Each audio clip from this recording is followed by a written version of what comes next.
เมื่อสุดตั้งสิงข่าววันในวันที่18เดือนธันวาคมปี2026ยามกลางวัน11 โมงไป40เมตรพบทบดังข่าวปานังข่าวชูเฮิรนอ่านข่าววันเมื่อในห้องคำว่าถ่อมด้วยข่าวขึ้นด้านนั้นมีมาแทงออดักสุดแต่ก็ห้าวคามาถ่อมด้วยข่าวร้องแต่เลยว่าข่าวคืบหน้าเว้งสิเป้าเมื่อวานนั่นไอ้ค่ะเนาะมีพี่น้องคำนำตูเฮก็คือปินจมกว่านะคะนะ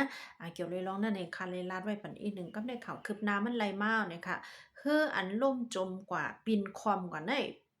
มันปินกว่าฟ้องมือเตฮอดเพียวหิมฝั่งมันแล้วแหละ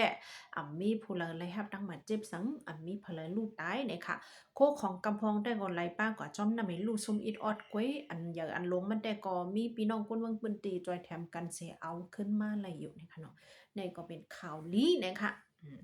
สืบเสียก็เฮาค่ะมาถ่อมด้วยข่าวโหในค่ะตีเมืองไต้ปอดจานเนี่ยค่ะตีหิมเวียงปังลองและเวียงตนตี้เนี่ยค่ะจุ่มซึกเจอจานปอ OPNA เขาเนี่ยค่ะเปิดผุยปังพึกการสอนการซึกคึกต้นอันห้องว่าปังสอนการซึกคอมมานโดนะคะนะจุบสองนะคะเนาะจุ่มเพียนได้ก่อปืนเผาออกมาว่าปังสอนปังพึกการซึกอันไหนดีแต่เอาวันที่15เดือนธันวาคมปี2026ได้เปิดเผยกว่าเซเดไล่คืนอยู่มอเข้าดัง3เลือนนะคะเนาะปังสอนการซึกคอมมานโดคึกต้นเขานะย่อก็เปิดเผยกว่าหิมเนนาทีเว้งตนตี้ในตีหนึ่งหิมปังร้องในตีหนึ่งนะคะก้นขึ้นฮอดมันมีอยู่หมอกหนึ่งปากนี่ค่ะนะโหนับก้นผูกขึ้นฮอดมันอันใดก็ซ้ำเฮ็ดให้พี่น้องคนปื้นจีเขากูเป็นมาปังตึกแดงในสิไม่จะลงนานั่นค่ะเนาะคนเมืองเฮาแต่ก็กำนำเตอ่อนกันห้วนนั่นค่ะนะโอ้สอนแทงเอาพึกแทงเอาการซึกเขาเดมังกันแท้โยสังสีนั่นค่ะนะพี่น้องคนเมืองก็ไม่ใจจังไหนนะคะค่อยกาเกี่ยวเลยลองในเซพาย PNA ปะโอ้ได้ก็ออกมาเปิ้นภาวะค่ะพี่น้องคนเมืองหันถึงว่ามันเป็นการสอนเพิ่มน้ำกัดเพิ่มน้ำกัดอ่ากนศึกเฮาคากล้วยนะคะเนาะเฮาขามไรพึกพรไว้ตาเดเป็นกลางปังตึกอีสังอย่าไปไม่ใจบ่ตันนั่นนะคะเนาะเขาได้ก็ออกมาลาจังไหนเนี่ยค่ะ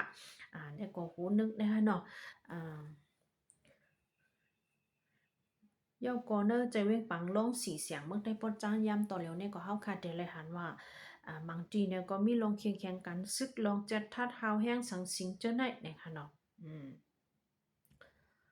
ก็ก็ว่ามันเป็นอยู่ในเมืองใต้เฮาแหละค่ะก็เอามาอ่านในนั้นขนาดนะ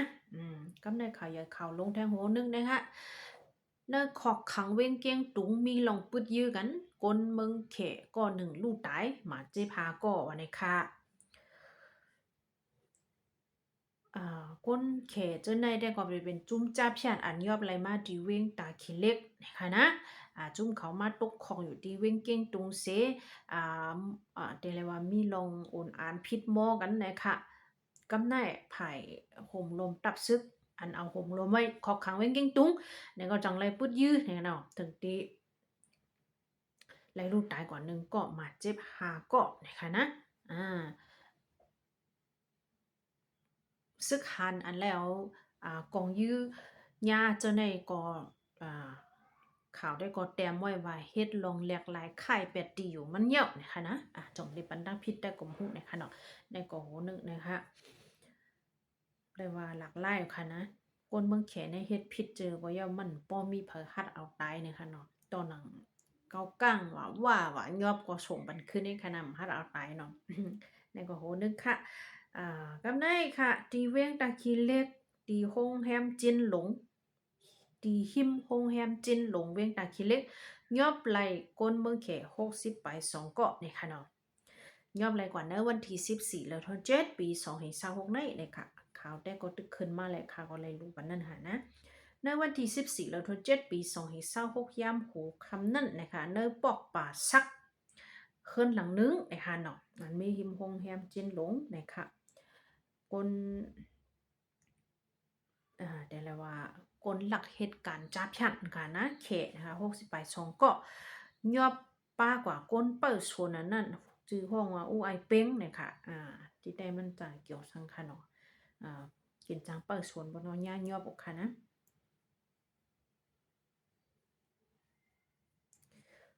ภูมิปุณพรเขาจะได้ก็ล่ำไรสายสืบเขาล่ำไรหันเนอ TikTok นั่นค่ะนะเขาจ่อหยาเนอ TikTok ปืนเผาเนอ TikTok ว่าเฮาเหตุการณ์อยู่หิมโรงแรมจีนหลงในสังสิงนั่นขนาดเนาะว่าเห็นนั่น2 วันเนี่ยก็ภูมิปุณพรเขาเข้ามือติยอบเนี่ยค่ะยอบไร68 ช่องเกาะเนี่ยค่ะนะโคกของอันศักดิ์ศรีมันได้ก็ยอบไรสังเนี่ยค่ะฮู้ว่าเขาตั้นฮู้ตัวค่ายลายไว้ถึงสังสิงแต่ก่อมฮู้เนี่ยค่ะเนาะในก็แถวโหเนึงเนี่ยค่ะพี่น้องเขาเฮียงอะไรเป็นข่าวเมืองใต้ปอดออกหลายๆมันในซ้ำตีเว้งตาเหลือเว้งเจตอนตาคีเล็กเมืองใต้ปอดออกเนี่ยค่ะนะยอบไหลแปกโคกาแปะโพเนี่ยค่ะเนาะเพราะเป็นก้นปืนเจียวค่ะได้กดที่ห้องแปะโพแกมฮู้จักแปะโพสังนะแปะโพ6 ลำน่ะตั้งตีเหตุการณ์ถังค้ำเนี่ยค่ะนะในวันที่14 เดือนธันวาคมปี2026เนี่ยนะคะยอบไหลจากขุดลิ้นยก็ลดกาแปกโพ6 ลำตังกวนอันกาหลักขุดคำตีเว้งตาเหลือเว้งตาคิเล็กวันไหนค่ะเป็นหิมน้ำมวยเนี่ยค่ะเนาะจุ่มเขาเนี่ยไหลมือขุดคำอยู่หิมฝั่งน้ำนั่นอันอ่อนหูมันสิเฮ็ดแต่ก็เป็นปีตู้จิตค่ะสึกวนเมืองเมืองเลินนะคะนะเมืองเลียนนะคะเนาะตาเหลือเมืองเลียนนะคะนะใจจอดตู่นะคะนะออนโฮวันนี้คุดอยู่ในกอไผ่คอมชินตับซึกมันเขามือเพียวไม้เอานะคะยอมไรปาตังโคของเจอนั่นเหตุก่อนยอมปามากวนอันหลักเฮ็ดเจอนั่นว่านะคะนะเฮาคาหาด้วยข่าวต่างพองต่างตีพองค่ะเนาะเมื่อได้มีแต่ข่าวตาเว้งตาขี้เล็กค่ะนะย้อนอ่านข่าวพุทธฮอกอีกนึงค่ะเนาะเส้นตั้งนำตูลาเซียวกิกหลันน้ำก้นเมืองกว่ามามีลองห่มลมวันในค่ะ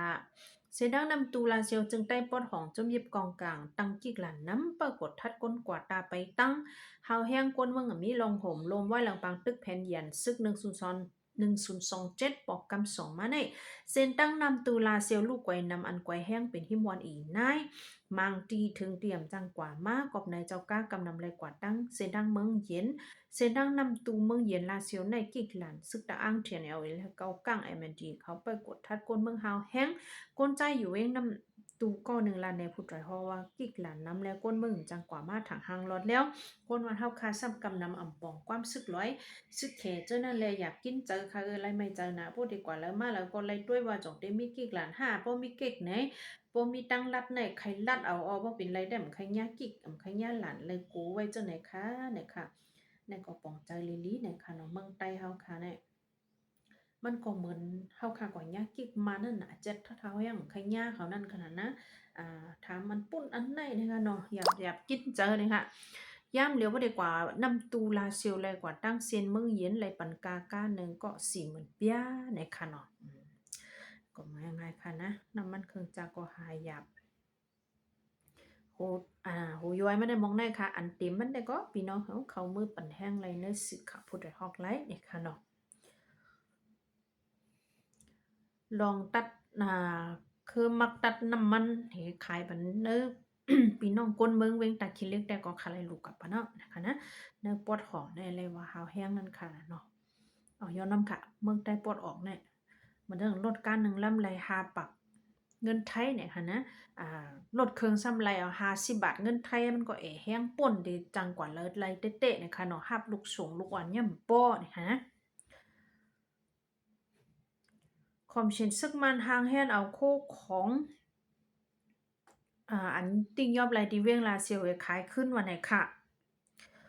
มันได้มีรถก้าค่ะเนาะอันลูกตั้งตากงเวียงเหลือหมูเจต่อเข้ามาเนี่ยค่ะนะโคของอันเข้าเปิงอันเลยสร้างขอนเข้ามาเนี่ยค่ะจะเดินผ่านคอมชินซึ่งมันซ้ำยอบไว้เนี่ยค่ะเนาะกำในเขาได้ขึ้นปืนเผาเอาออกขายเอาเนี่ยค่ะนะ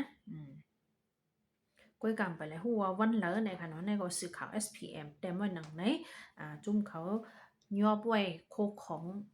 อันลูกต่างเมืองเข้ามาเลยสร้างขอนเจ้านั่นเตรียมปึกมีอยู่ดีโค้งเปล็กไม้หนึ่งเว้งลาเซียวอันไหนค่ะตีเว้งลาเซียวพวกยอบไรก้นหลักแทงกองอะค่ะในวันที่17เนี่ยค่ะกลางใน10 โมงยอบไรผู้ใจก็นึงอันเอ็นมาหลักรถเครื่องเปิ้นตีส่วนหมอกเว้งลาเซียวเนี่ยค่ะพี่น้องคนเมืองพร้อมกันยอบ